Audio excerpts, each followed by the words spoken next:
Dumating ang asawa sa kasal ng kaibigan, kasama ang kanyang kabit, at ipinakilala ito sa lahat bilang kanyang magiging asawa. Halos mabilaukan siya sa katatawa, hanggang sa makita niya ang kanyang legal na asawa na pumapasok sa bulwagan, hawak ang braso ng lalaking iyon. Ang mga sumunod na nangyari ay matagal na aalalahanin ng mga bisita. Ang kasal nina Paolo at Ana ay nangangakong magiging isa sa mga kasalang pag-uusapan sa loob ng maraming taon. Isang restaurant sa rooftop ng isang 5-star hotel sa BGC na may tanawin ng skyline ng Makati, live band, isang sikat na French chef na sadyang pinalipad mula pa sa Paris, at mga bisitang pinili upang ang bawat isa ay alinman sa napakayaman, napaka-impluensyal, o pareho. Dumating si Luis sakay ng isang puting Maybach, ang pinakabagong modelo, yung tipo na sa loob ay parang isang sala na may mga sofang magkaharap. Nang buksan ng driver ang pinto sa likod, si Luis ang unang lumabas. Naka-dark blue na zeg na tuxedo na pinatahi pa sa Hong Kong 2 linggo na ang nakalipas.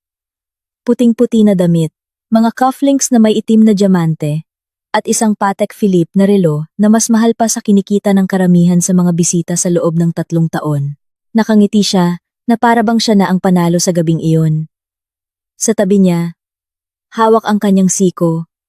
Lumabas ang isang babae na mga 27 taong gulang, matangkad, na may perpektong pagkakaayos na maitim na buhok hanggang balikat, nakasuot ng champagne-colored na Elisa Ab gown na yumayakap sa kanyang katawan na parang ipininta lang.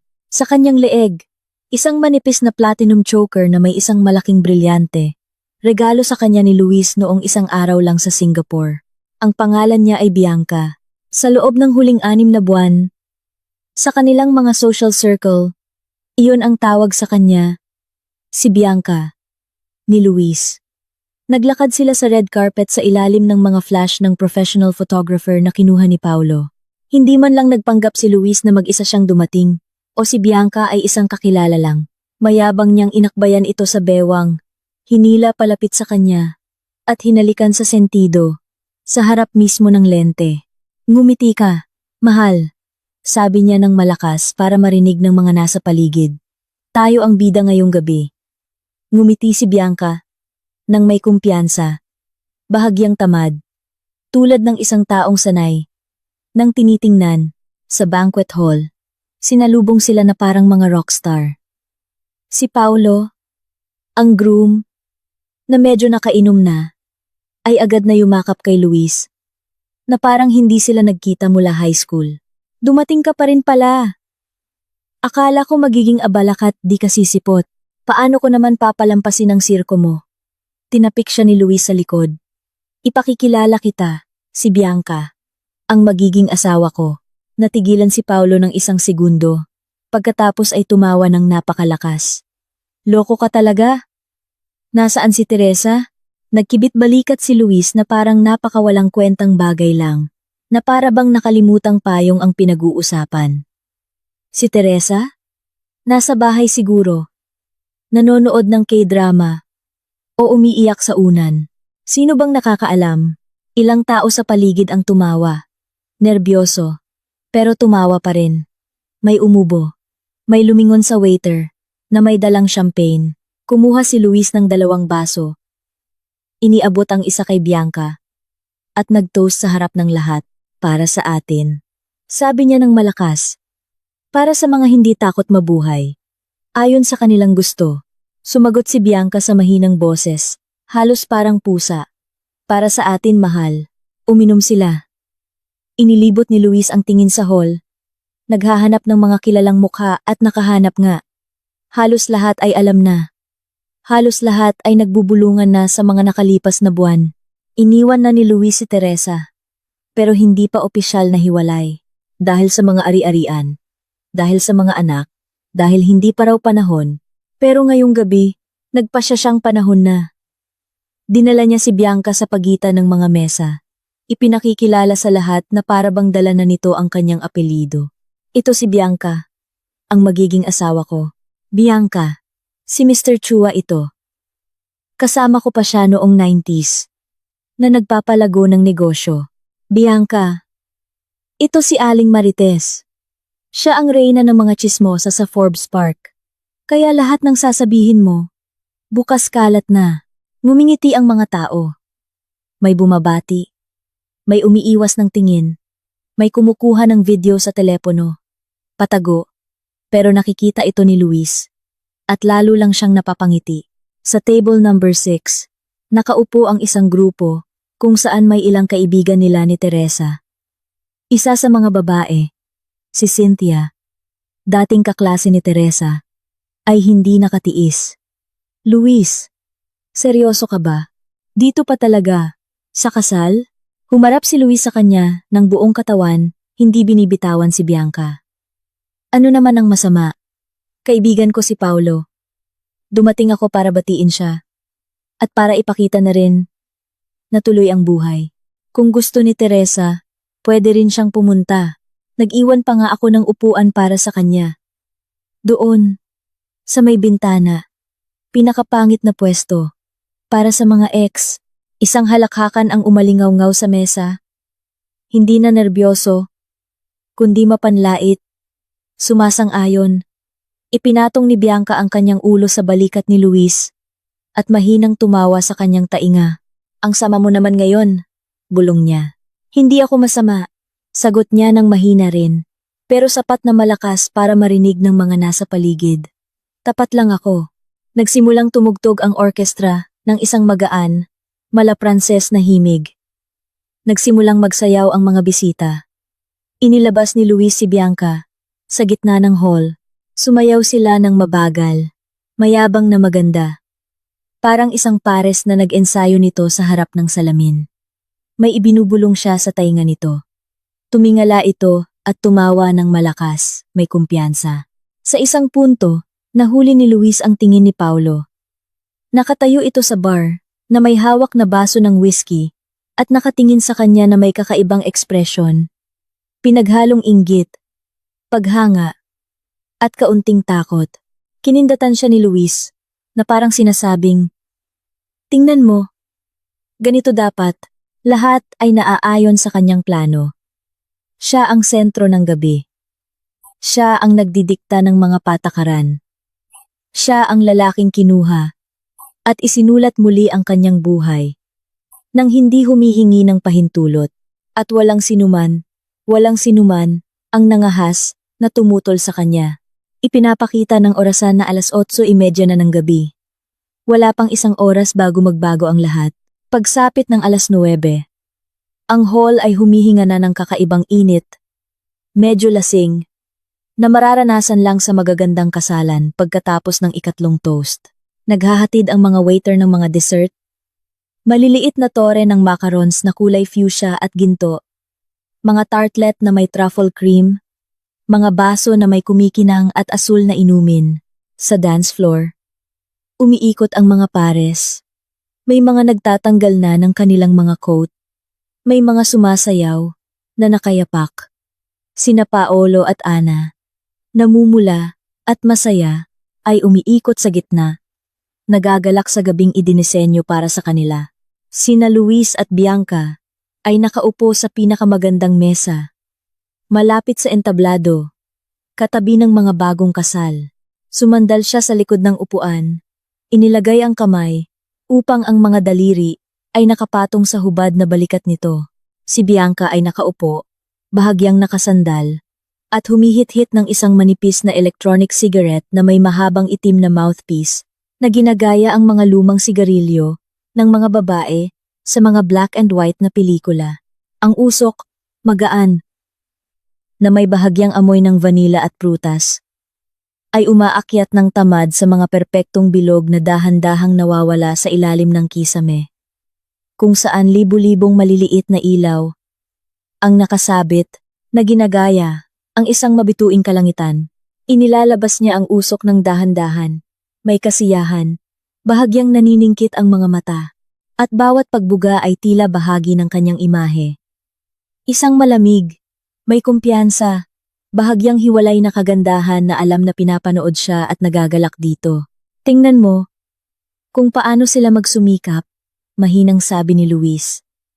Bahagyang itinatagilid ang ulo, patungo sa dance floor, kung saan sina Paolo at Ana ay sentro ng atensyon. Kita mo, iniikot niya siya, tumatawa siya, nagniningning ang mga mata.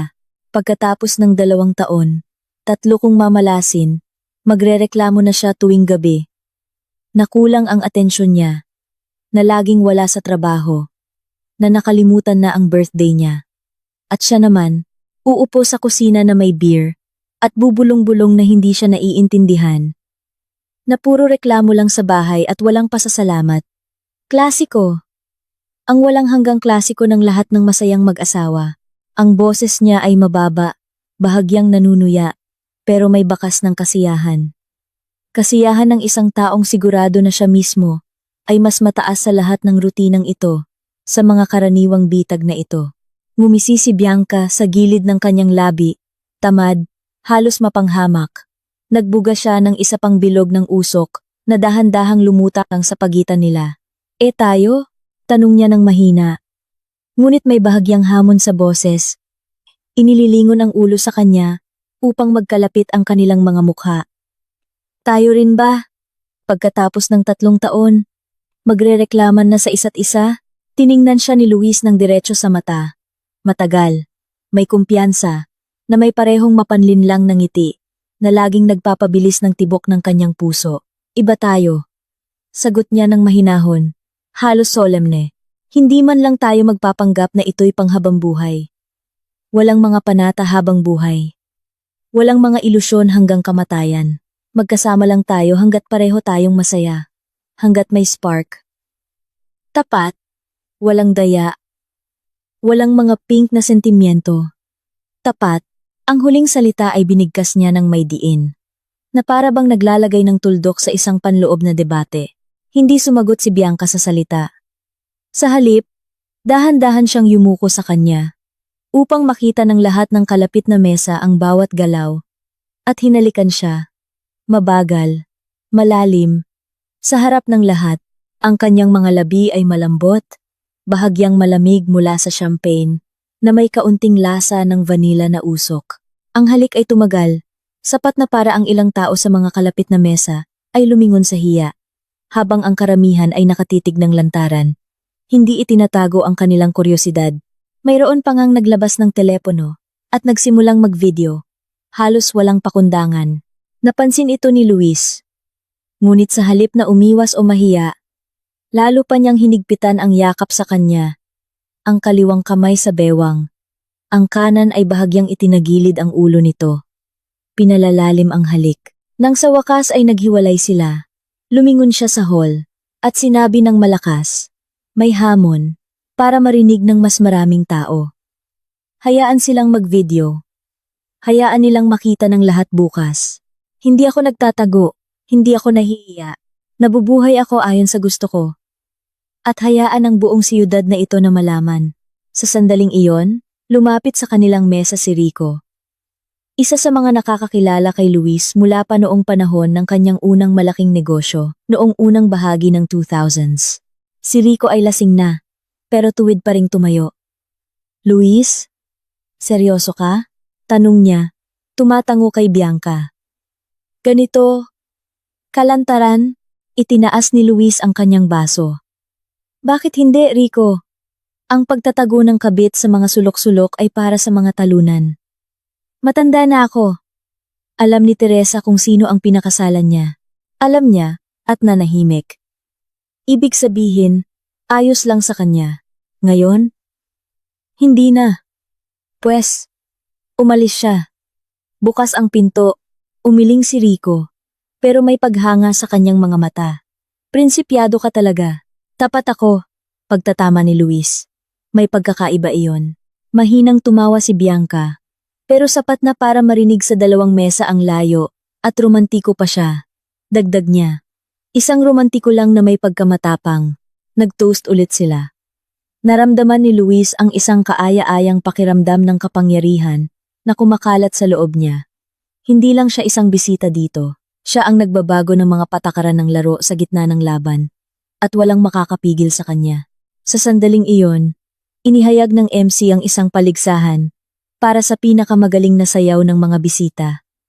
Sina Paolo at Ana. ay nakaupo na sa kanilang mesa. Humihingal pagkatapos ng naunang sayaw. Nagsimulang tumawag ang MC ng mga pares.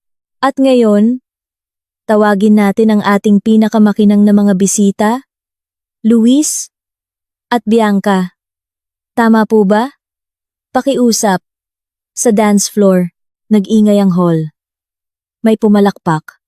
May sumipol ng may pagsang-ayon. Tumayo si Luis. Magalang na inalok ang kanyang kamay kay Bianca. Tumayo ito ng dahan-dahan, na parang ipinanganak para sa mga ganitong eksena. Kumikinang ang kanyang damit sa ilalim ng mga ilaw. Lumabas sila sa gitna. Nagbago ang musika sa isang bagay na mabagal, na may mabibigat na bass. Isang modernong remix ng isang lumang French chanson. Niyakap ni Luis si Bianca sa bewang. Hinila palapit. Gumalaw sila na parang nag-ensayo ng ilang buwan. Kumpiyansa siyang namuno. Mahinahon siyang sumunod. Pero eksakto. Bawat ikot. Bawat yuko. Isang demonstrasyon. Hindi lang isang sayaw. Isang pahayag. Nang patapos na ang kanta, yumuko si Luis sa kanyang tainga. At sinabi ng sapat na malakas para marinig ng mga kalapit na mesa. Alam mo, nagpasya ako ngayon. Pagkatapos ng kasal na ito, pupunta tayo sa City Hall. Bukas na bukas din. Gusto ko, bago magpasko, opisyal ka ng akin. Tinaasan siya ng kilay ni Bianca. Pero ngumiti ng malapad, masaya. Paano si Teresa? Makakatanggap si Teresa ng text. Sagot niya, at hinalikan ito sa huling nota ng kanta. Sumabog ang hall. Sa palakpakan. Hindi lahat ay taos-puso. Pero karamihan. Oo. Dahil ito'y isang palabas. Dahil ito'y matapang. Dahil ito'y maganda.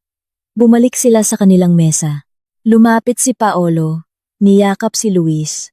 Baliw ka, kapatid. Sabi niya ng mahina. Pero, lintik. Ang galing mong gawin. Ngumisi lang si Luis. Maikli lang ang buhay, Paolo. Kunin mo ang sayo habang kaya mo. Maikli lang ang buhay, Paolo. Ang orasan ay nagpapakita ng 11. 4 ng gabi. Ang mga pinto ng hall ay bukas. Ang hangin ng gabi. Ang amoy ng ilog. Ang malayong ingay ng syudad. Walang nakapansin sa isang figura na lumitaw sa pintuan. Una. Isang anino lang. Pagkatapos, isang anino ng isang babae na nakaitim na bestida hanggang sahig, na may bukas na balikat at mahabang hiwa sa gilid. Ang buhok ay nakapusod ng mataas. Sa leeg ay ang mismong perlas na kuwintas na regalo ni Luis kay Teresa sa kanilang ika-10 anibersaryo. Sa kanyang braso, isang kamay ng lalaki na may maitim na manggas ng tuksedo. Pumasok si Teresa ng dahan-dahan, may kumpiyansa. Sa tabi niya, isang lalaki na agad nakilala ni Luis. At sa pagkilalang iyon, sa unang pagkakataon sa buong gabi, may kumirot sa loob niya. Maikli, matalim, parang kuryente. Nagsimulang lumingon ang mga bisita. Una, bulungan. Pagkatapos ay humina ang musika. Pagkatapos ay halos katahimikan na. Hindi agad namatay ang musika. Humina lang, na parang may nagbaba ng volume sa mixer. Hindi naglakas loob na pindutin ang stop. Ang MC, na nakatayo sa mikropono, ay natigilan na nakabukas ang bibig. Nakalimutan ang susunod na sasabihin tungkol sa paligsahan. Ang mga waiter na may mga tray ay huminto sa gitna ng mga daanan. Ang mga usapan sa mga mesa ay isa-isang namatay, tulad ng mga kandilang hinipan ng hangin. Naglakad si Teresa ng mabagal, hindi nagmamadali. Ang itim na bestida, yung mismong tinawag ni Luis noon, na masyadong formal para sa pang-araw-araw, ay perpekto sa kanya. Binibigyang diin ang bawat kurba na dati niyang kabisado. Ang takong niya ay tumutunog sa marmol. Pantay, may kumpiyansa, walang panginginig. Sa kanyang mukha, isang kalmadong ngiti, halos hiwalay, yung tipo na isinusuot niya sa mahahalagang pagtitipon kapag kailangan niyang magmukhang hindi matinag. Ang lalaking humahawak sa kanyang braso ay mas matangkad sa kanya ng isang ulo. Maitim na Tom Ford tuxedo, puting-puti na damit, perpektong pagkakatali ng bowtie. Isang mukha na pamilyar sa marami sa hall, Hindi lang pamilyar, kundi isa na nagpapakirot sa sikmura ng karamihan. Si Don Ricardo de Villa. Ang mismong De Villa na nagmamay-ari ng 3 pinakamalaking construction holdings sa Metro Manila at mga kalapit na probinsya. Isang taong ang pangalan sa mundo ng negosyo ay binibigkas ng pabulong o may paghanga. Yung taong sinubukan ni Luis na kausapin para sa isang joint project sa Forbes Park at nakatanggap ng magalang ngunit matigas na pagtanggi. Hindi ka pa hinog, sabi ni De Villa noon sa telepono. Isang linggong uminom si Luis para makalimutan ang linyang iyon. Ngayon, si De Villa ay naglalakad sa tabi ni Teresa at nakangiti ng mahinahon, halos mabait, tulad ng isang taong hindi dumating para makipag-away kundi para lamang dumalo. Huminto sila. Inilibot ni Teresa ang tingin sa hall, nang dahan-dahan, na parang may hinahanap. Nakita niya, nakaupo pa rin si Luis sa parehong posisyon, nakasandal sa upuan, ang kamay sa balikat ni Bianca. Ngunit ngayon, ang mga daliri niya ay hindi na nakarelax. Mahigpit na itong nakakapit sa tela ng bestida nito. Si Bianca ang unang nakaramdam na may mali. Lumingon siya kay Luis. Ano? Tanong niya ng mahina. Hindi siya sumagot. Nakatingin lang. Nagsimulang magtinginan ang mga bisita. May bumulong. Si Teresa yan. Kasama si De Villa. Seryoso? Imposible. May isa namang kumuha ng telepono. At nagsimulang mag-video, hindi na nagtatago.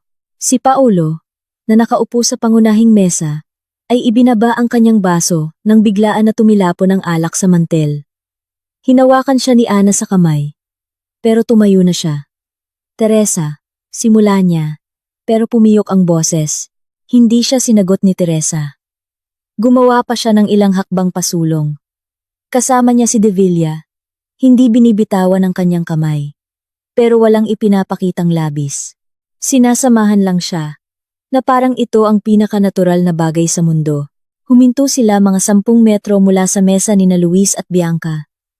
Tahimik na ngayon ang buong hall. Tanging sa malayo ay may mahinang background music na tumutugtog, isang recording na nakalimutan ng kung sino, si Teresa. Ang boses ay kalmado. Pantay. Bahagyang mas malakas kaysa karaniwan para marinig ng lahat. Magandang gabi, sabi niya. Paumanhin, kung medyo nahuli kami. Ang traffic, alam niyo na kung paano tuwing Biyernes ng gabi, ilang tao ang nerbyosong napatawa sa pagkalito. Dahan-dahang tumayo si Luis. Nanatiling nakaupo si Bianca. Tumingin siya kay Teresa, tapos kay De Villa. At sa unang pagkakataon sa buong gabi, may kumislap sa kanyang mga mata, na parang pagkabalisa. Teresa, sabi ni Luis. Ang boses niya ay mas mababa kaysa sa gusto niya. Anong ginagawa mo dito? Bahagyan niyang itinigilid ang ulo, na para bang nagulat sa tanong. Dumating ako sa kasal ni na Paulo at Ana. Matagal na nila akong inimbitahan. Noong Marso pa. Baka nakalimutan mo. Mabilis na tumango si Paulo, na parang nagkasala. Oo, inimbita ko. Hindi namin akalain na. Winagayway ni Teresa ang kanyang kamay. Magaan, nagpapakalma. Ayos lang, Paulo. Naiintindihan ko. Nagpasya lang ako, na may karapatan akong dumating. Lalo na't, huminto siya, tumingin ng diretso kay Luis. May dahilan din ako para mag-toast ngayong gabi. Lumingon siya kay De Villa. Ngumiti ito sa gilid ng kanyang labi. Mabait na pumayag si Don Ricardo. Nasamahan ako. Pagpapatuloy ni Teresa. Dahil kami ngayon ay, paano ko ba sasabihin? Malapit na sa isa't isa. Ang huling mga salita ay binigkas niya ng dahan-dahan. May bahagyang diin sa bawat salita. Napasinghap ang hall. Mahina, pero sabay-sabay. Humakbang si Luis pasulong. Nagbibiro ka ba? Tanong niya. Ang boses niya ay hindi na ganoon kakumpiyansa. Tiningnan siya ni Teresa ng matagal, maingat. Hindi, Luis. Hindi ito biro. Ito ang buhay. Yung buhay na kanina mo pa magandang isinusulat muli. Para sa lahat ng naririto. Inilibot niya ang tingin sa hall. Narinig niyo naman ang talumpati niya tungkol sa katapatan. Sa hindi pagtatago, na maikli lang ang buhay. Lubos akong sumasang-ayon. Kaya nagpa siya akong hindi na rin magtago. Mahinang pinisil ni Devilla ang kanyang siko, nagpapakalma, halos parang ama. Teresa. Muling nagsimula si Luis. Pero pinutol niya ito. Oo, mahal? Sagot niya sa parehong tono na ginagamit niya kay Bianca. May gusto ka bang sabihin? Tumayo si Bianca. Nag-ingay ang kanyang bestida. Hinawakan niya si Luis sa braso. Mayabang. Tulad ng ginagawa niya buong gabi. Pwede bang tama na? Sabi niya ng mahina. Pero may talim na. Sa kanyang boses. Kasal ito. Hindi lugar para sa. Tiningnan siya ni Teresa sa unang pagkakataon ng totoo. At ikaw, Bianca. Mahal. Sabi niya ng halos malambing. Bisita ka rin naman tulad ko. Ang kaibahan lang. Ako ang opisyal. Sa ngayon, pero hindi na magtatagal. Huwag kang mag-alala. Lumingon siya kay Devilla. Don Ricardo, ayos lang ba kung uupo tayo? Mukhang bakante na ang table number 3. Tumango si Devilla. Siyempre, mahal. Naglakad sila palampas sa mesa ni Luis. Napakalapit na naamoy niya ang pabango nito, yung pabango na pinili niya para sa kanya sa Paris. Nagbigay daan ang mga bisita sa kanila, na parang sa isang harit reyna. Nakatayo si Luis sa gitna ng daanan. Nakababa ang mga kamay. Puti ang mukha na parang mantel. Hawak pa rin siya ni Bianca sa siko. Pero ang hawak ay hindi na kumpiyansa, kundi halos desperado. At sa hall, nagsimula na ang isang bagong bulungan. Si Devilla at si Teresa? Kakainin siya niya ng buo. Akala ni Luis siya ang hari dito. Kailangan itong i-video. Ito'y papasok sa kasaysayan. Ang orasan ay nagpapakita ng 10:07 ng gabi. Nagsisimula pa lang ang gabi. Ang hall ngayon ay parang isang teatro, matapos makalimutan ng pangunahing aktor ang kanyang linya. At biglang atakihin sa puso ang prompter. Lahat ay nakatingin, hindi kumukurap, hindi humihinga. Takot na may makaligtaan, kahit isang segundo. Ang mga telepono ay hindi na itinatago, kinukuhanan ng lantaran. Ang ilan ay hawak pa ang device gamit ang dalawang kamay. Parang mga profesional na cameraman. Mayroon nang nakapagpadala ng video sa mga chat group. Ang mga unang OMG at wow ay lumilipad na sa mga screen. Sina Teresa at Don Ricardo ay umupo sa table number 3, yung mesa na dating inuukupan ng mga malayong kamag-anak ni Ana. Mabilis na umalis ang mga kamag-anak. Lumipat kung saan-saan. Basta't hindi mapunta sa gitna ng gulo.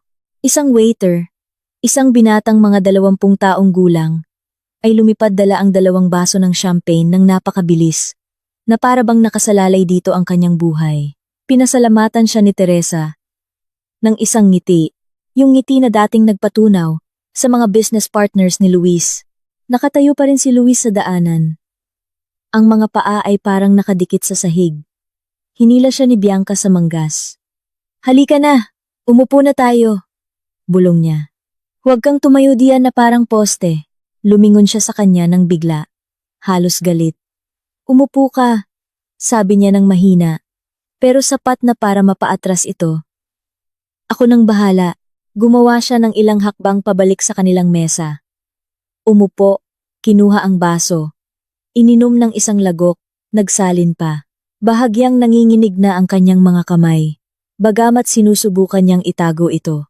Lumapit si Paulo mula sa likod. Yumuko. Luis, baka gusto niyong mag-usap sa labas? O ewan, wag naman dito. Hindi man lang lumingon si Luis. Lubayan mo ako, Paulo. Sirko ko to.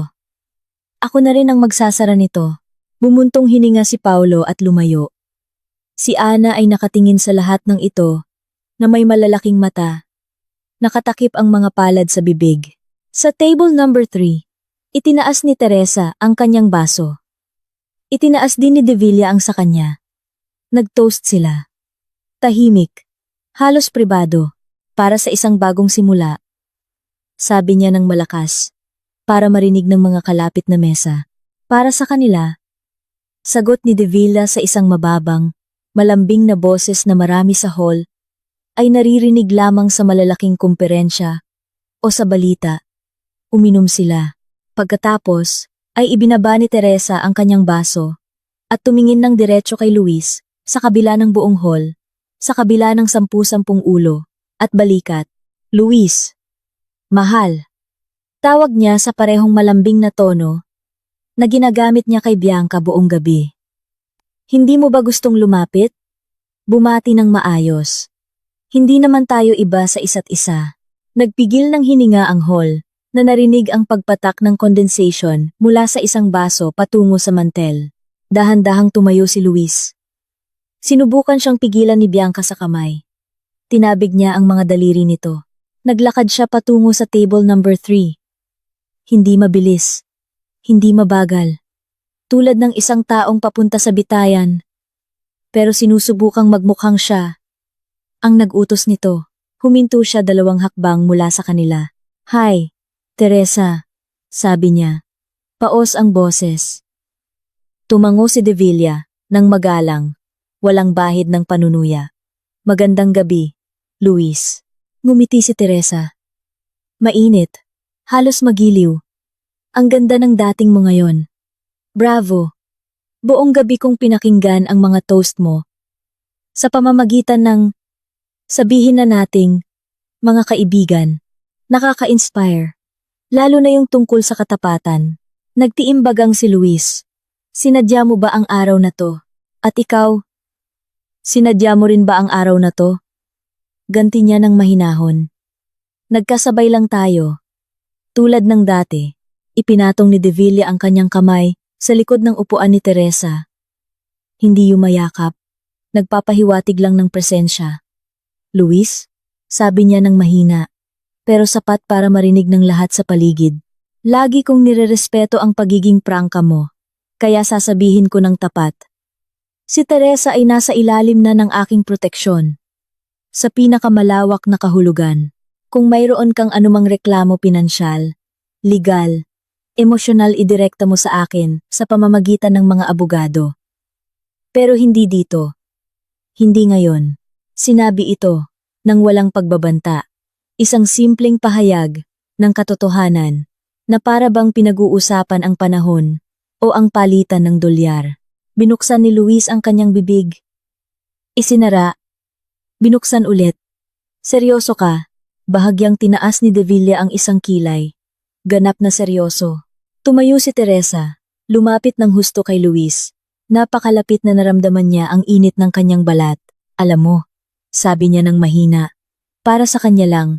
Noong una kang umuwi ng 3:00 ng madaling araw na amoy pabango niya, inisip ko, hayaan na, makakaya ko to. Noong nagsimula kang matulog sa opisina ng 3 araw, inisip ko, babalik din siya. Noong sinabi mong mahal mo siya, inisip ko, pansamantala lang yan. At pagkatapos, napagod na lang akong mag-isip at nagpa siya, tama na. Gawin nating totoo, pangmatandaan. Tulad ng gusto mo. Huminto siya. Congratulations, Luis. Nakuha mo ang gusto mo. Ngayon, alam na ng lahat kung gaano ka katapat, katapang. Lumingon siya kay De Villa. Sumayaw tayo. Gusto ko. Tumayo si De Villa. Inalok ang kanyang kamay. Naglakad sila palampas kay Luis. Hindi na siya nito tiningnan. Lumabas sila sa dance floor. Ang orkestra, na naramdaman ang sandali, ay tumugtog ng isang bagay na mabagal. Halos trahedya. Isang lumang tango. Sumayaw sila. Hindi mayabang tulad ni na Luis at Bianca. Mahinahon. May kumpiyansa.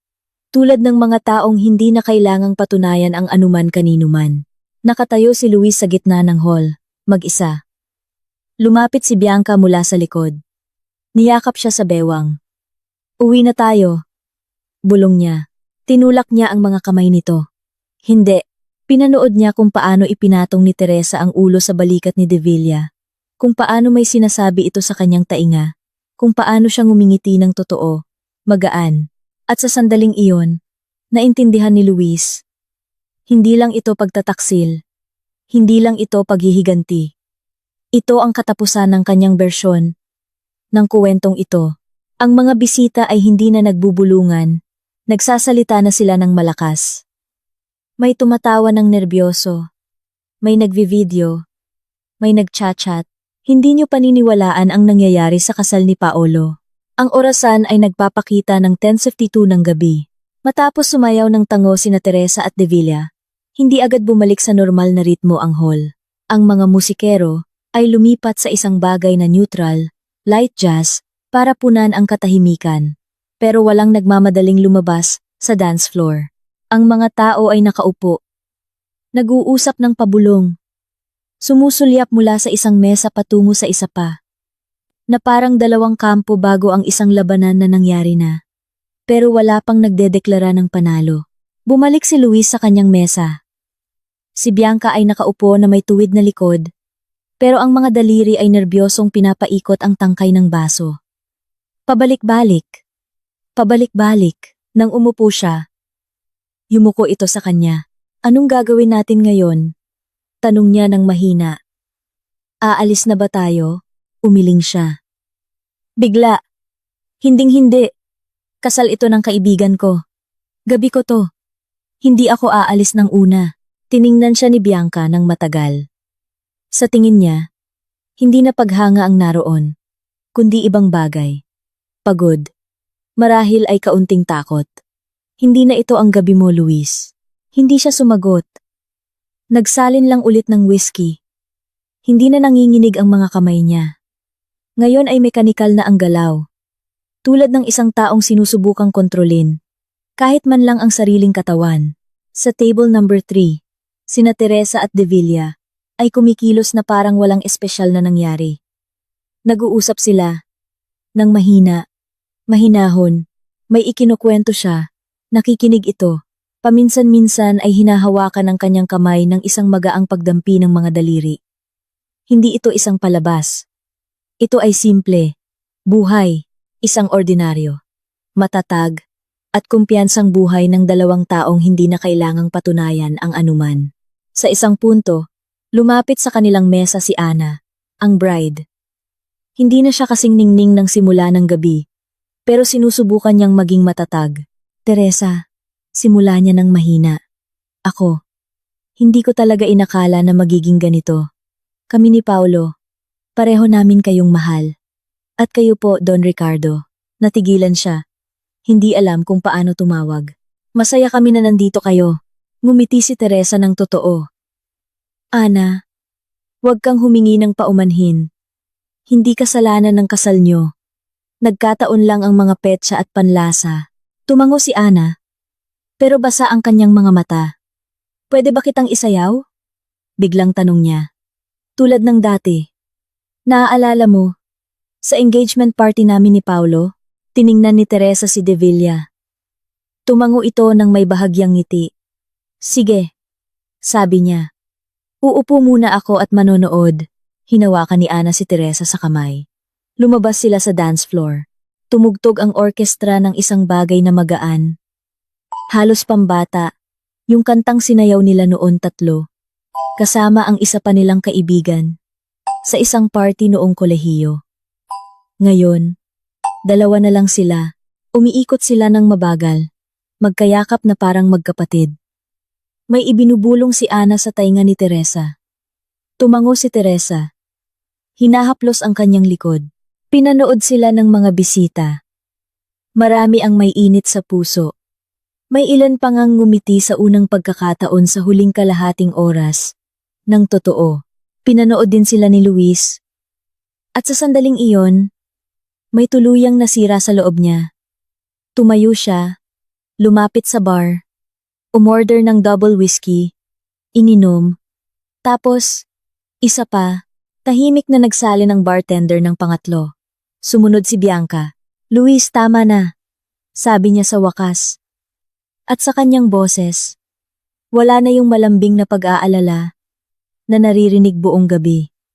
Tingnan mo ang sarili mo. Mukha kang kawawa. Totoong-totoong kawawa, na parang kalalabas mo lang sa public execution sa plaza. Dahan-dahan siyang lumingon sa kanya.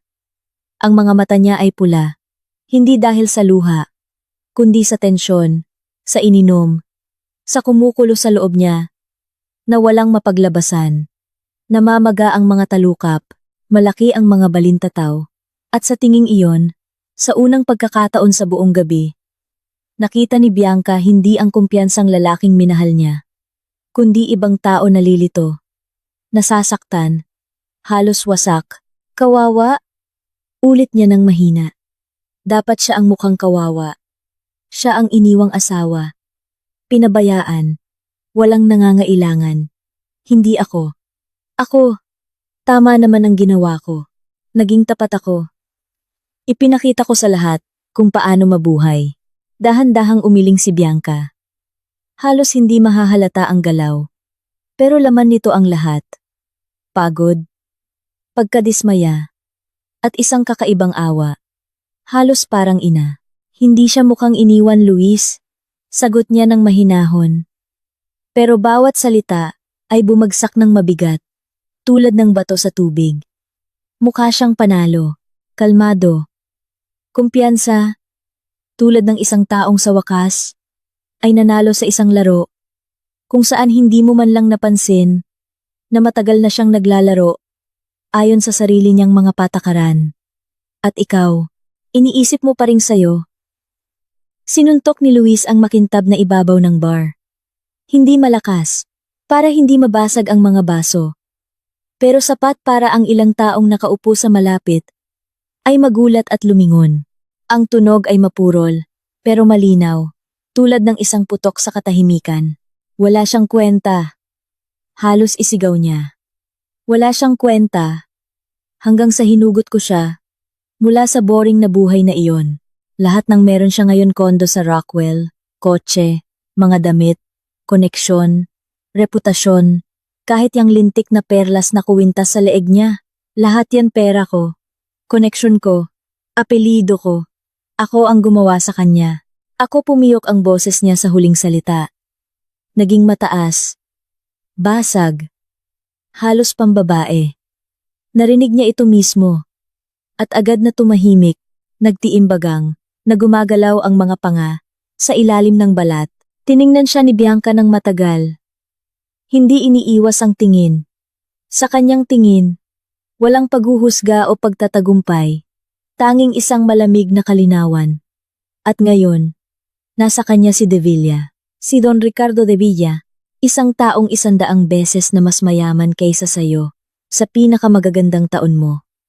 Isang taong may napakaraming koneksyon, na ang sayo ay parang larong pambata. At base sa kung paano siya tumingin sa kanya, malapit na siyang magkaroon ng ibang apelyido. Hindi na sayo. Binuksan ni Luis ang kanyang bibig para sumagot ng matalas. Masama, nakamamatay. Pero ang mga salita ay naipit sa lalamunan. Nakatayo siya, humihingal ng malakas, at naramdaman na may tuluyang bumagsak sa loob niya. Hindi dramatiko, hindi may kulog, kundi tahimik, tulad ng pagguho ng lumang plaster. Sa sandaling iyon, lumapit sa bar si Paolo. Lasing na rin siya, namumula ang mga pisngi, medyo malaki ang mga galaw, pero malinaw ang mga mata, halos matino. Tiningnan niya si Luis, tapos si Bianca, tapos ulit si Luis. Luis, sabi niya ng malambing, labas tayo, manigarilyo, mag-usap. Masyadong maraming tenga dito. Tumango si Luis, biglang masunurin. Tulad ng isang bata, na sa wakas ay tinawag pa uwi pagkatapos ng mahabang pag-iyak. Itinulak niya ang sarili mula sa bar, at sumunod kay Paolo. Hindi lumingon kay Bianca. Lumabas sila sa terrace. Ang hangin ng gabi ay humampas sa kanilang mga mukha. Malamig, may halong amoy ng ilog at usok ng tabako. Sa ibaba, maingay ang Maynila. Malayo, walang pakialam. Naglabas si Paolo ng isang kaha ng sigarilyo. Pinindot ang lighter. Humithit ng malalim. Inabot ang kaha kay Luis. Kinuha niya ang sigarilyo. Pero hindi sinindihan. Pinaglaruan lang sa pagitan ng mga daliri. Pinapanood ang dahan-dahang pagdilaw ng papel mula sa pawis ng kanyang mga daliri. Akala ko, masisira siya, biglang sabi ni Luis. Nakatingin sa kung saan sa dilim sa ibabaw ng ilog. Akala ko, pupunta siya dito, makikita kami ni Bianca. Iiyak. Luluhod. Magmamakaawang bumalik. O aalis ng tahimik na nakayuko. Pero siya, dumating siyang kasama siya. kasama si Devilla. At mukha siyang, parang siya ang nang-iwan sa akin. Parang ako ang iniwan. Nagbuga si Paolo ng mahabang usok na dahan-dahang natunaw sa hangin ng gabi. At ikaw, mag-isa ka bang darating? Tanong niya ng mahina. Kung siya ang gumawa niyan sa'yo. Dumating na may kasamang kabit at inihayag na aalis na siya. Matagal na nanahimik si Luis. Hinahangin ng hangin ang kanyang buhok. Sa wakas, sumagot siya ng halos pabulong. Hindi. Hindi ako darating ng mag-isa. Darating ako na may kasamang hukbo. May mga abogadong nakaitim na suit. May media na pwedeng bayaran. May mga kamera. May lahat ng pwedeng arkilahin o bayaran. Gagawa ako ng paraan para hindi na siya makabangon pa. Dahan-dahang tumango si Paolo. Walang paghuhusga. Ayan. Nagawa rin niya. Sabi niya ng simple. Pero walang hukbo. Walang media. Walang palabas. Nagawa lang niya. Nakatayo sila ng tahimik. Sa likod ng salamin ng hall, tumutugtog pa rin ang musika. Ngayon, isang bagay na mabagal. Halos malungkot. Sina Teresa at Ana ay bumalik na sa kanilang mesa. Tumayo si Devilla. Magalang na inurong ang upuan para kay Teresa. Umupo siya. Ngumiti sa kanya ng magaan. Halos walang pakialam. At ipinatong ang kamay sa kanyang pulso. Ang mga daliri ay nakapatong ng mahinahon, may kumpiyansa, na parang ito ang pinakanatural na kilos sa mundo. Pinanood ito ni Luis sa makapal na salamin, at may masakit na kumirot sa kanyang dibdib. Alam mo, sabi niya ng napakahina, halos sa sarili. Akala ko, ako ang bida dito. Nagabi ko to, na ako ang sumusulat ng script, na lahat ay maglalaro, ayon sa mga patakaran ko. Naggibit balikat si Paolo. Pagod. Bilang kaibigan. Ang mga script ay sinusulat ng mga may mas maraming pera. O mas maraming pasensya. O pareho. At ikaw? Akala mo lang meron kanyan. Ngumisi si Luis ng mapait. Baluktot. Walang saya. Tinapik siya ni Paolo sa balikat. Malakas. Panglalaki. Umuwi ka na kapatid. Bukas. Magiging mas madali. O mas malala. Pero tiyak na hindi tulad ngayon. Bigyan mo ng pahinga ang sarili mo. Umiling si Luis. Matigas ang ulo. Halos pambata. Hindi. Mananatili ako hanggang sa dulo. Hayaan nilang makita ng lahat na hindi ako tumatakbo. Na hindi ako sumusuko. Lumingon siya at bumalik sa hall. Ang lakad niya ay mabigat, na parang ang mga paa niya ay puno ng tingga. Si Bianca ay mag-isang nakaupo sa kanilang mesa.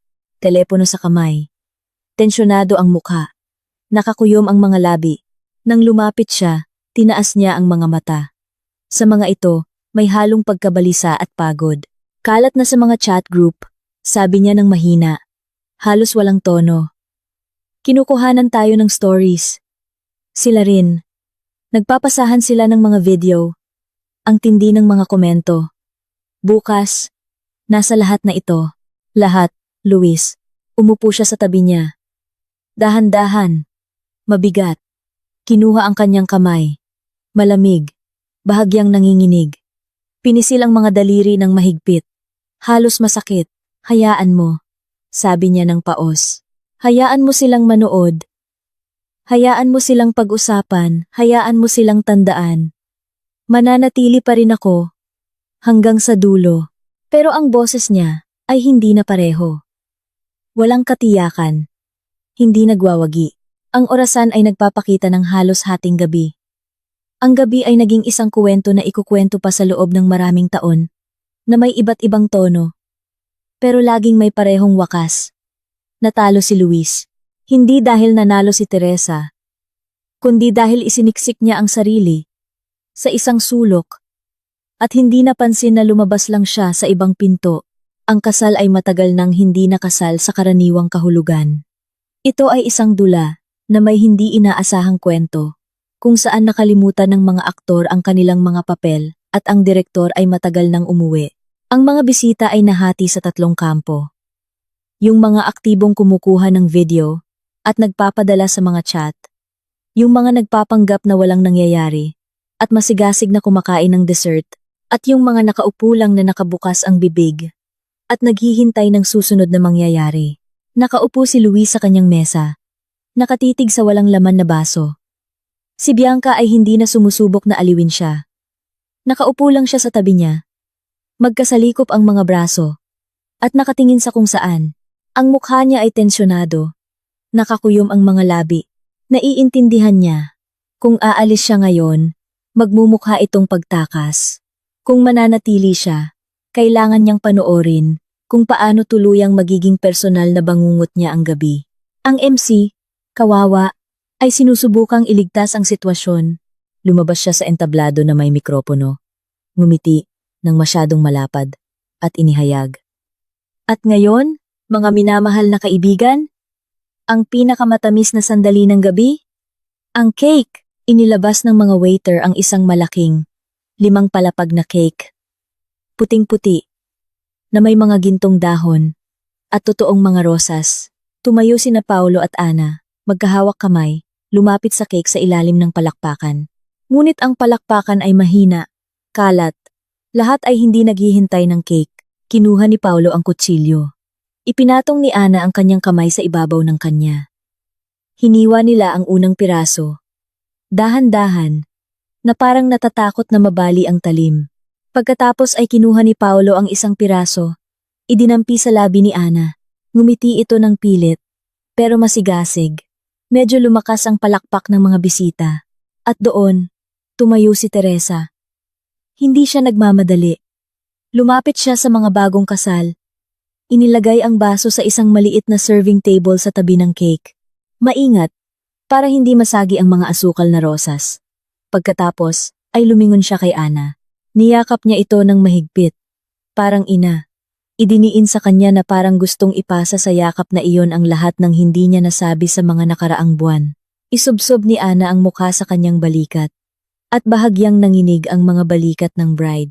Hinaplos ni Teresa ang kanyang likod, dahan-dahan, nagpapakalma, tulad ng ginagawa niya noon, kapag pumupunta si Ana sa kanya, para umiyak pagkatapos ng mga unang away mag-asawa. Pagkatapos ay humiwalay siya. Tumingin kay Paulo. Nakatayo ito, nalilitong nakangiti. Hawak ang kutsilyo ng cake, na hindi pa rin niya ibinababa. Lumapit sa kanya si Teresa. Niyakap din siya, mahigpit. Bilang kaibigan, tinapik ang kanyang malapad na likod, tulad ng isang nakatatandang kapatid, na naiintindihan ang lahat at walang sinisisi.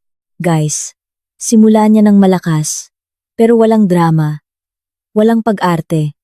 Sa isang boses na kumalat sa hall, nang malinis at malinaw, tulad ng isang kampanilya sa katahimikan.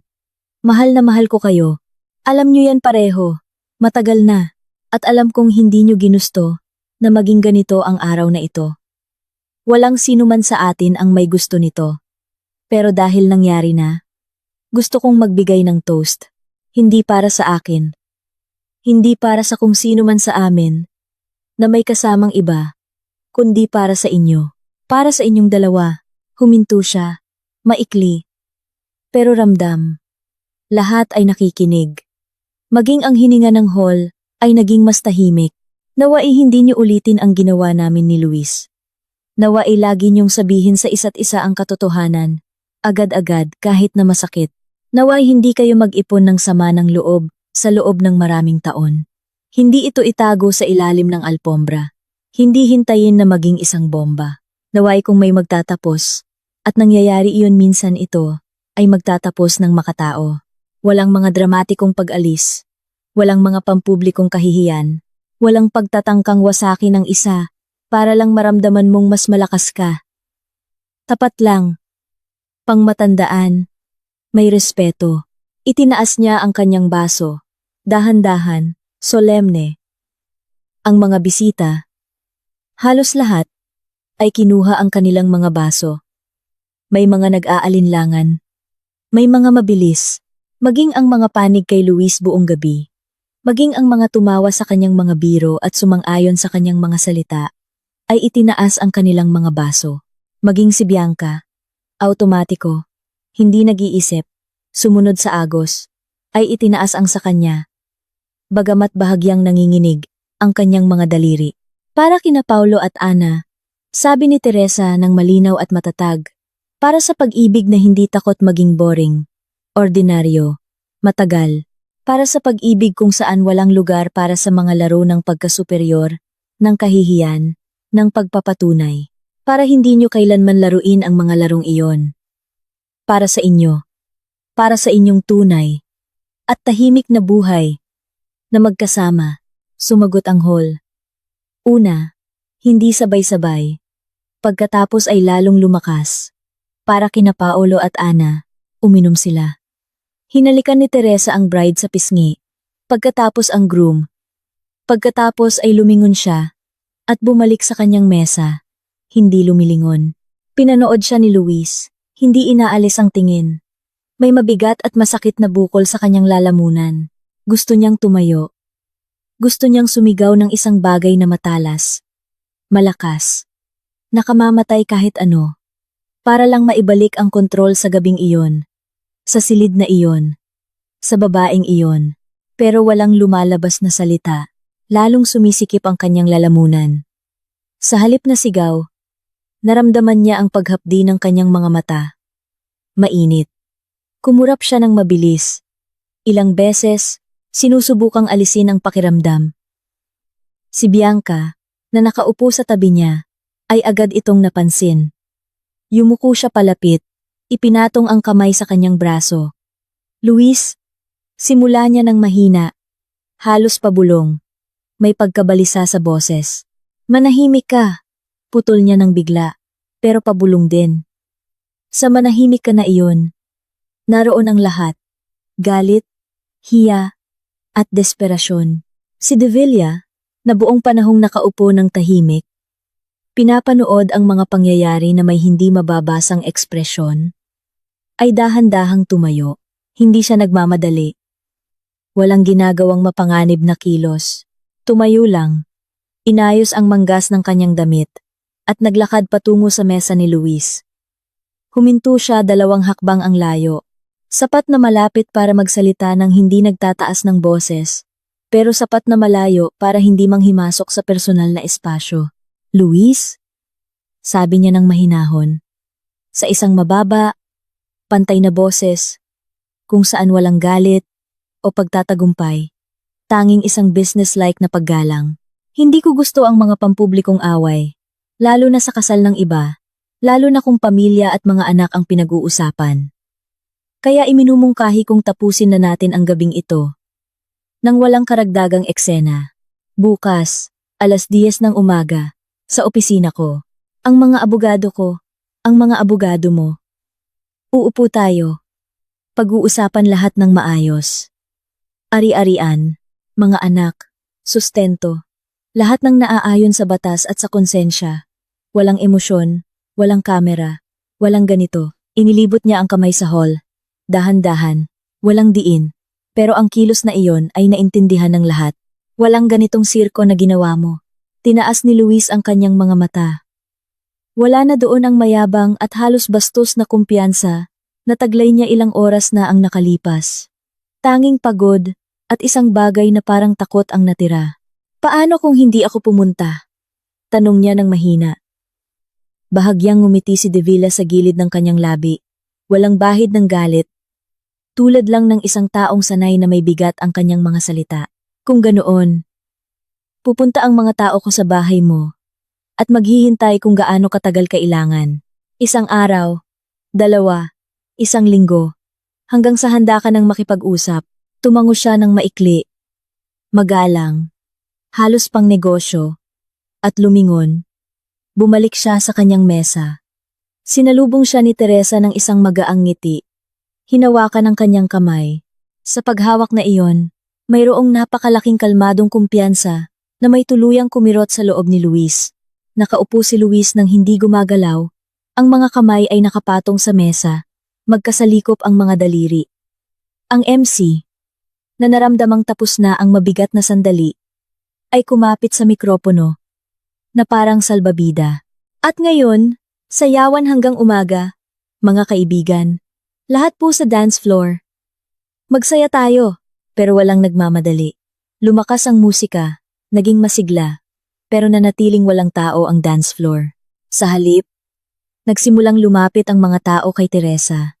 Isa-isa, yumayakap sa kanya, bumubulong ng mga magagandang salita, kinakamayan si Devilla. Sinasabing, ang galing mo, magpakatatag ka, tama ang ginawa mo. Walang lumapit kay Luis. Maging ang mga tumapik sa kanyang balikat, isang oras na ang nakalipas, at tumawa sa kanyang mga biro, ay umiiwas na ngayon ng tingin o nagpapanggap na abala sa pakikipag-usap. Nanatili si Bianca sa tabi niya ng 1 o 2 minuto pa. Pagkatapos, dahan-dahan siyang tumayo. Aalis na ako, sabi niya ng mahina, halos walang emosyon. Tatawag ako ng taxi. Dito ka lang? Hindi sumagot si Luis. Tumango lang ng maikli. Mekanikal, hindi nakatingin sa kanya. Lumingon siya at naglakad patungo sa labasan. Mabilis, hindi lumilingon. Ang kanyang champagne-colored na bestida ay kumislap sa pintuan at nawala sa dilim ng pasilyo. Naiwan si Luis mag-isa sa mesa. Pinanood niya si Teresa na sumasayaw kasama ang isa sa mga kaibigan ni Ana, magaan, masaya. Si Devilla na nakatayo sa gilid at nakatingin sa kanya na may tahimik na pagmamalaki. Si Paulo na lumapit kay Teresa. Niyakap siya at may sinabi marahil, salamat. At sa sandaling iyon, tuluyang naintindihan ni Luis. Hindi siya ang sentro ng gabing ito. Siya ang punchline. Ang birong ikukwento sa bawat susunod na kasal. Naaalala niyo ba noong dumating si Luis kasama ang kabit at inihayag na magpapakasal, tapos dumating ang asawa niya kasama si Devilla? Tumayo siya. Dahan-dahang naglakad patungo sa labasan. Walang pumigil. Walang tumawag. Sa pintuan, lumingon siya sa huling pagkakataon. Si Teresa ay tumatawa ng malakas. Totoo, ipinatong ni Devilla ang kamay sa kanyang bewang. Hindi siya umiwas. Lumabas si Luis. Sa terrace, malamig. Nagsindi siya ng sigarilyo sa unang pagkakataon sa loob ng 3 taon. Humithit ng malalim.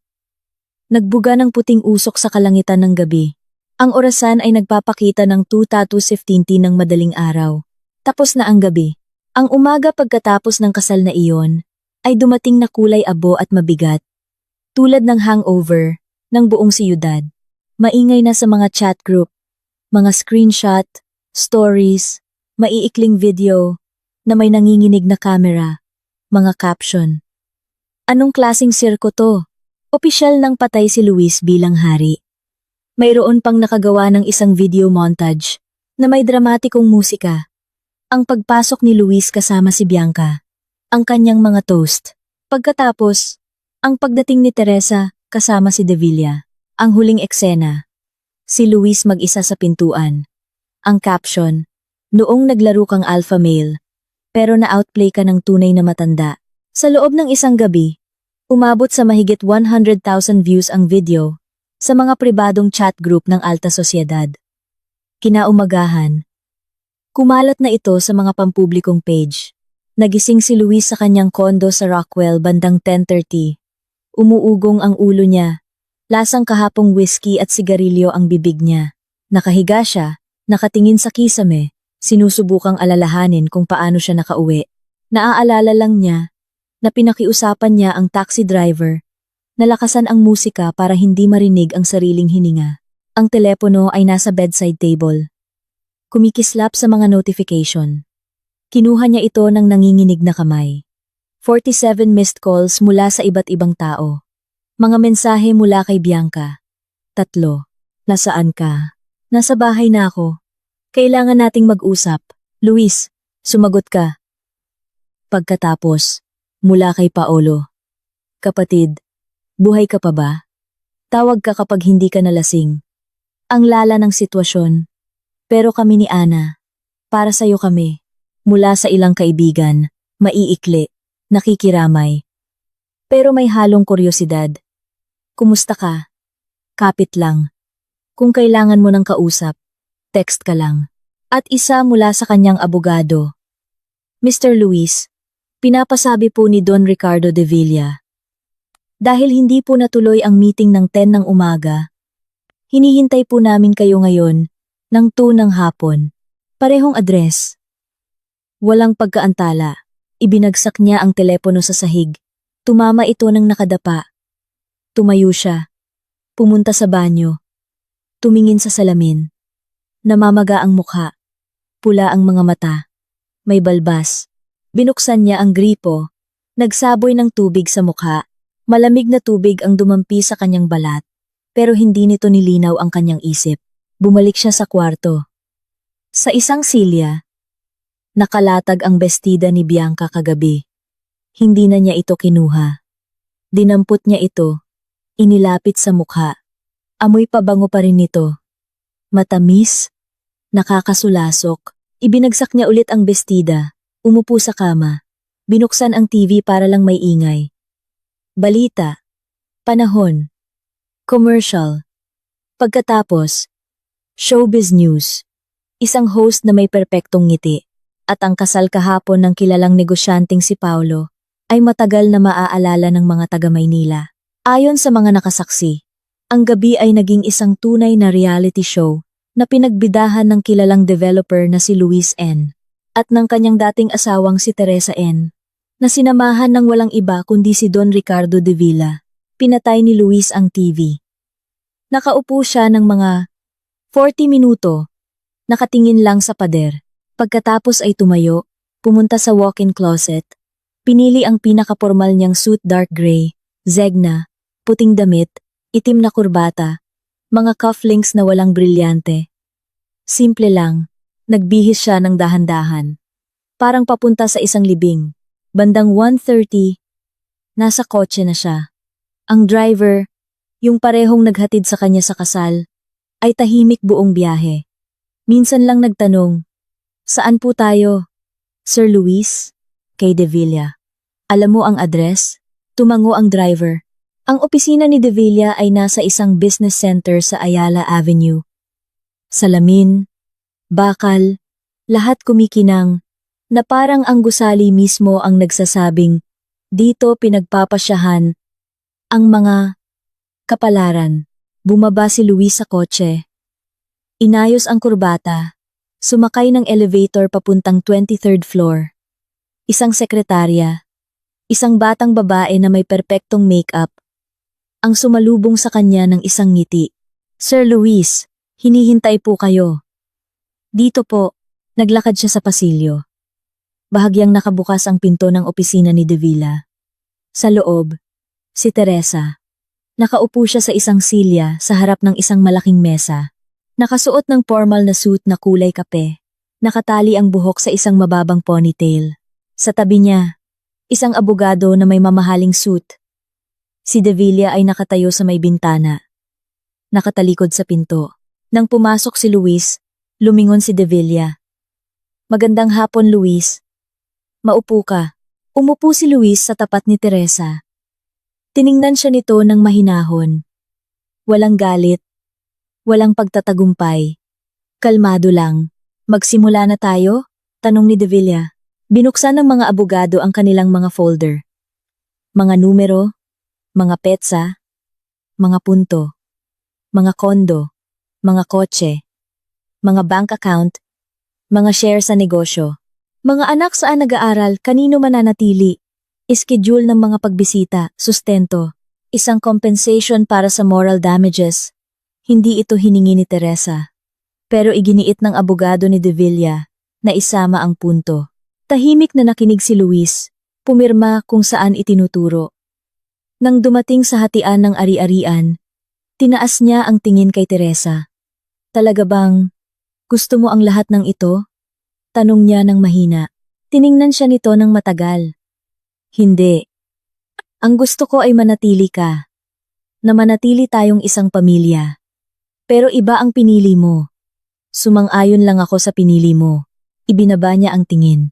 Tumagal ng 40 minuto ang pagpirma. Nang matapos ang lahat, tumayo si De Villa.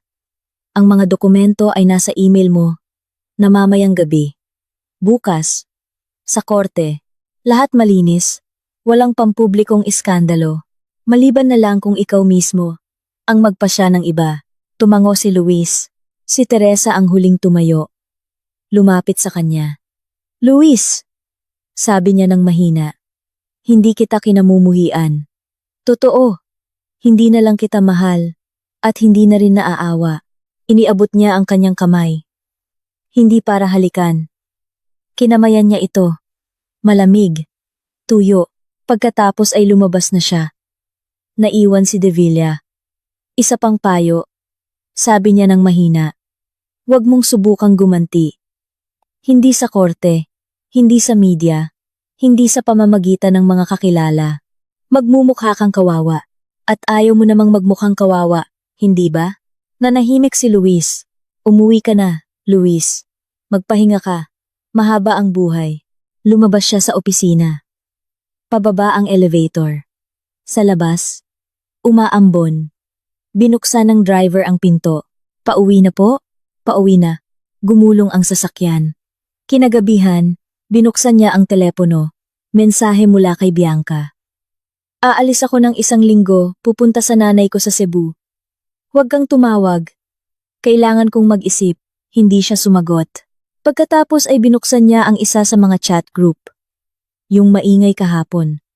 Ngayon, tahimik na. Isang mensahe lang mula sa isang kakilala. Guys! Hindi na nakakatawa. Nasasaktan yung tao. Isinara ni Luis ang chat, humiga sa sofa. Ipinikit ang mga mata. Ang orasan ay nagpapakita ng 7 ng gabi. Halos tapos na ang kwento. Pero sa mga social circle ng Maynila, ikukwento pa ito ng matagal, na may mga bagong detalye, mga bagong eksaherasyon, at bagong moral ng kwento. At sa tuwing may magsasabi ng, maikli lang ang buhay, kunin mo ang sayo, may magdaragdag. Huwag mo lang kalimutan na minsan, ang sayo ay kinukuha ng iba, at napakagaling nila. Lumipas ang 1 taon. Patuloy na nabuhay ang Maynila sa kanyang karaniwan, medyo mapang-uyam na buhay. Mas mabilis magbukas ang mga bagong restaurant kaysa sa magsasara ang mga luma. Tumaas ang presyo ng mga kondo na parang bula, at ang mga tao ay patuloy pa ring pinag-uusapan ang mga drama ng iba habang umiinom ng prosecco o matcha sa isang coffee shop sa BGC. Ang kasal ni na Paolo at Ana ay matagal nang naging isang alamat, yung tipo na ikinukwento na may mga bagong detalye sa tuwing may magsisimulang magyabang. Ganyan din ang gagawin ko. Darating ako kasama ang bago ko. At wawasakin ko silang lahat, karaniwan. May isang tahimik na magsasabi, huwag mong subukan. Naaalala mo si Luis, at lahat ay tatahimik. O tatawa ng maikli. Nerbyoso, si Luis ay mag-isa nang nakatira sa parehong kondo sa Rockwell. Ngayon, parang masyado na itong malaki. Tuluyan nang umalis si Bianca. Una sa Cebu, pagkatapos ay sa Singapore. Ang huling mensahe mula sa kanya ay dumating 6 na buwan na ang nakalipas. Magpapakasal na ako. Sa isang normal na tao. Maging masaya ka. Kung kaya mo. Hindi siya sumagot. Hindi dahil galit siya, kundi dahil hindi niya alam kung anong sasabihin. Ang negosyo ay maayos, walang pagtaas o pagbaba. Ang mga kasosyo ay hindi na nagbibiro tungkol sa alpha male. Ngayon, tumatango na lang sila kapag pumapasok siya sa kwarto at sinusubukang hindi tumingin sa kanyang mga mata ng matagal.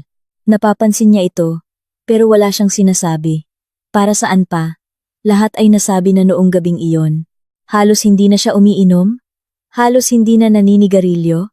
4 na oras lang ang tulog, minsan nagigising sa gitna ng gabi, at nakaupo sa dilim, nakatingin sa mga ilaw ng syudad. Iniisip si Teresa. Hindi na may galit, kundi may kakaibang pagtataka. Halos may paggalang. Paano niya nagawa? Paano niya nahanap ang lakas na hindi lang umalis, kundi umalis sa paraang maaalala niya magpakailanman? Nagpakasal si Teresa kay De Villa 8 buwan, pagkatapos ng kasal na iyon. Tahimik, walang publiko, malalapit na kaibigan lang. Walang mga larawan sa Instagram. Pero nalaman pa rin ng Maynila, nalaman at inaprubahan. Halos lahat. Hindi na siya tinatawag na dating asawa ni Luis, kundi asawa ni Don Ricardo. At ito'y parang isang titulo. Nakatira sila sa kanyang bahay sa isang subdivision sa Alabang. Malaki, luma, na may parke at lawa. Nagtanim si Teresa ng isang hardin. Totoong hardin, na may mga rosas at halamang gamot. Minsan, nagpo-post siya ng mga larawan sa isang pribadong account. Mga amay na may lupa, aso sa tabi. Paglubog ng araw sa kakahuyan. Walang mga brilyante, walang mga yate. Buhay lang. Ang mga anak, isang lalaki at isang babae, ay nanatili sa kanya. Nakikita sila ni Luis ayon sa schedule. Tuwing weekend, bakasyon, mga holiday. Magalang sila, hindi malamig, pero hindi rin mainit. Sinusubukan niyang maging isang mabuting ama, bumibili ng mga regalo, dinadala sa dagat, nakikinig sa mga kwento tungkol sa eskwela. Pero sa tuwing umaalis sila, lalong tumatahimik ang kondo. Isang araw, inimbitahan siya ni Paolo sa kaarawan ni Ana. Isang maliit na grupo, mga kaibigan lang. Sa isang restaurant sa rooftop, halos tulad noon. Pero walang mga matang mapanuri. Dumating si Luis ng mag-isa, tahimik, ngumiti. Hindi malapad, hindi pilit, kundi sa paraang kaya na niya ngayon kalmado. Medyo pagod, pero totoo. Bumiso sa lahat, niyakap si Paulo. Hinalikan si Ana sa pisngi. Binati siya. Simple. Walang dagdag na salita. Happy birthday, Ana. Maging masaya ka. Deserve mo yan. Tiningnan siya nito, nang may init sa puso, at mahinang sumagot, salamat sa pagdating. Umupo siya sa mesa, uminom ng champagne. Isang baso, dahan-dahan, maliliit na lagok. Nakipag-usap ng mahinahon. Walang drama. Walang pagtatangkang maging dating siya. Nagbiro ng sapat lang para hindi maging awkward. Nagtanong tungkol sa mga anak, sa trabaho, sa mga plano para sa tag-init. Walang nagbanggit ng kasal na iyon. Walang sino man. Pero lahat ay naaalala ito. Ramdam ito sa mga sandaling katahimikan, sa kung paano minsan may umiiwas ng tingin, kung paano nagiging mas maingat ang mga ngiti, kapag napupunta ang usapan sa pamilya o hiwalayan. Ang alaala ay nakabitin sa ibabaw ng mesa, tulad ng isang hindi nakikitang usok. Pero walang nangahas na hipa nito. Sa isang punto, nang ang iba ay pumunta sa bar, ang ilan para kumuha ng alak, ang iba para lang huminga, lumapit sa kanya si Ana. Umupo siya sa tabi niya sa upuang kalalaya lang ni Paulo. Ipinatong ang kamay sa kanyang pulso, magaan, bilang kaibigan. Luis, sabi niya ng mahina, halos pabulong, para hindi marinig ng iba. Ayos ka lang ba? Totoo, ayos ka lang? Tiningnan niya ito ng matagal, maingat. Sa mga mata nito, walang awa, kundi isang bagay na mas bihira totoong pag-aalala. Walang halong paghuhusga. Hindi. Sagot niya ng tapat. Walang pagtatangkang pag-andahin. Ang boses niya ay pantay, pero ramdam ang pagod. Hindi ako ayos, pero nabubuhay ako. Nagigising sa umaga, pumapasok sa trabaho, nakikita ang mga anak, kumakain, natutulog, minsan, tumatawa pa. Malaking bagay na yon. Mas malaki kaysa 6 na buwan na ang nakalipas. Nanahimik si Ana ng isang segundo. Pagkatapos ay yumuko at niyakap siya. Maikli, pero mahigpit.